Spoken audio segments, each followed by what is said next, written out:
Nandito ako ngayon sa The Face Shop at ito ang product nila. Ito ay ang foundation nila na FMGT. This is yung tester nila at ito yung pigment.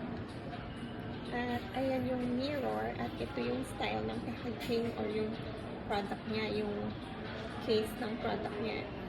So, ayan siya. Ito ito yung face ko. So, natural na yan. So, ito,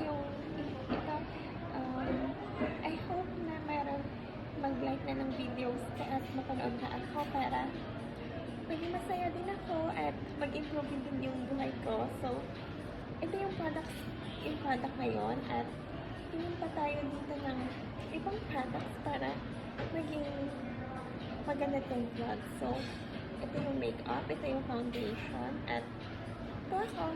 Hello guys! So, I hope you like my channel.